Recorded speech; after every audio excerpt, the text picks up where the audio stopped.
ഒരു കാട്ടിൽ ചെറിയൊരു കുറുക്കനും വലിയ ഒരു കരടിയും നല്ല കൂട്ടുകാരായിരുന്നു. ഒരു ദിവസം അവർ തമാശയ്ക്കായി ഒരു മത്സരം വെച്ചു.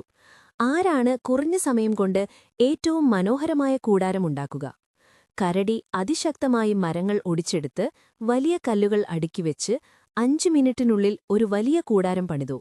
എന്നിട്ട് കുറുക്കനോട് അഹങ്കാരത്തോടെ പറഞ്ഞു, എന്റേതാണ് ഏറ്റവും വലുത്, ഏറ്റവും വേഗത്തിലുണ്ടാക്കിയത്.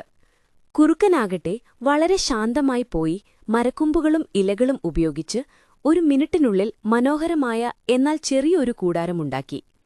കരടി ഉറക്കെ ചിരിച്ചു. പക്ഷേ അപ്പോൾ തന്നെ ശക്തമായൊരു കാറ്റുവീശി. വലിയ മരക്കൊമ്പുകളും ഭാരമുള്ള കല്ലുകളും അടുക്കിവെച്ച കരടിയുടെ കൂടാരം ഒറ്റയടിക്ക് തകർന്ന് താഴെ വീണു. എന്നാൽ കുറുക്കനുണ്ടാക്കിയ ലളിതമായി ഇലകളെക്കൊണ്ടു മേഞ്ഞ ചെറിയ കൂടാരം കാറ്റിൽ ചാഞ്ചാടി നിന്നതല്ലാതെ തകർന്നില്ല. കൂടാരം തകർന്ന കരടി തലയിൽ കൈവച്ചു നിന്നു. കുറുക്കൻ ചിരിയോടെ അകത്തുനിന്ന് പുറത്തേക്ക് വന്നു. ഗുണപാഠം: വലുപ്പത്തിലോ വേഗതയിലോ അല്ല കാര്യം, ഭംഗിയോടെയും ഉറപ്പോടെയുമുള്ള നിർമ്മാണത്തിലാണ്.